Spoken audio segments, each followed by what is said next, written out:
আজ আমরা জানব পাতার প্রকারভেদ, উদ্ভিদের বিভিন্ন অংশের ব্যবহার এবং উদ্ভিদ ও প্রাণীর প্রতি আমাদের দায়িত্ব সম্পর্কে। একটি আম পাতা ও তেঁতুল পাতা দেখলেই বোঝা যায়, সব পাতা একরকম নয়। চল আমরা শিখে নেই সরল পত্র, যৌগিক পত্র এবং উদ্ভিদের উপকারিতা সম্পর্কে গুরুত্বপূর্ণ তথ্য। বইয়ের 34 নম্বর পৃষ্ঠা খুলো, শুনবে এবং বইয়ের পাতায় চোখ রাখবে। পাঠ 9, পাতার প্রকারভেদ। একটি আমের পাতা ও একটি তেঁতুল পাতা হাতে নিয়ে দেখলেই বোঝা যাবে যে আম পাতার ফলকটি অখণ্ডিত, কিন্তু তেঁতুল পাতাটির ফলক ক্ষুদ্র ক্ষুদ্র অংশে খণ্ডিত। পত্রফলকের এই বৈশিষ্ট্যের ভিত্তিতে পত্রকে প্রধানত দুই ভাগে ভাগ করা যায়, যথা 1. সরলপত্র ও 2. যৌগিক পত্র। 1. সরলপত্র। সরলপত্রে বৃন্তের উপরে একটি মাত্র পত্র ফলক থাকে। আম, জাম, কাঁঠাল, বট ইত্যাদি উদ্ভিদের পাতা সরলপত্র। একটি সরলপত্রের কিনারা অখণ্ডিত বা অসম্পূর্ণভাবে খণ্ডিত থাকে। 2. যৌগিক পত্র।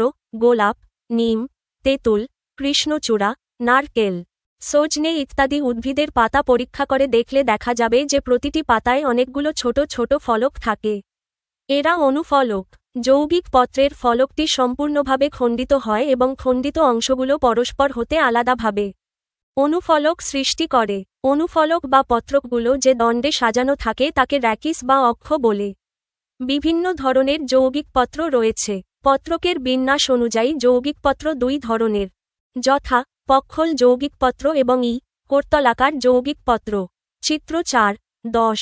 বিভিন্ন রকমের পক্ষল যৌগিক পত্র। চিত্র 4.11। বিভিন্ন রকমের করতলাকার যৌগিক পত্র।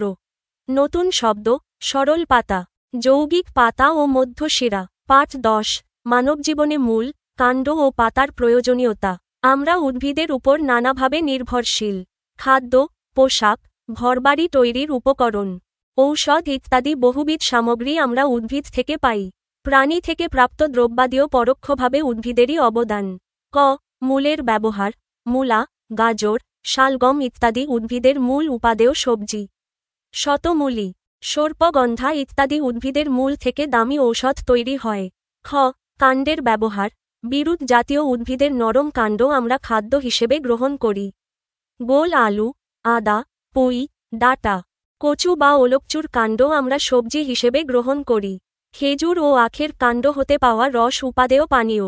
বড় বড় কাণ্ড থেকে আমরা ঘরবাড়ি, আসবাবপত্র তৈরির কাঠ পেয়ে থাকি। পাট বা শনের কাণ্ড থেকে প্রাপ্ত আঁশ দিয়ে দড়ি, ছালা, কাপড় ইত্যাদি তৈরি হয়। গ. পাতার ব্যবহার।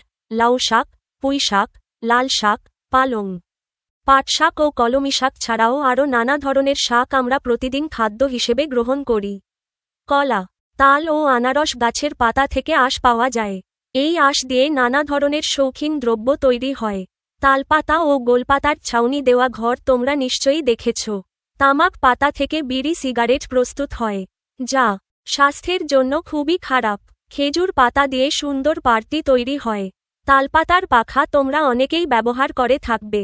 বাসক, নিশিন্দা, কুরচি, থানকুনি, গাদা ইত্যাদি গাছের পাতা থেকে মূল্যবান ঔষধ পাওয়া যায়। নতুন শব্দ: মূল, কাণ্ড, মূলত্র, ভ্রূণ, শিরা, ফলক, বৃন্ত ও যৌগিক পত্র। পাঠ 11, উদ্ভিদ ও প্রাণীর প্রতি আচরণ। উদ্ভিদ আমাদের অনেক উপকার করে। এই জন্য উদ্ভিদের বেশি বেশি যত্ন করা দরকার। অকারণে কখনো গাছ কাটবে না বা গাছের ডাল ভাঙবে না।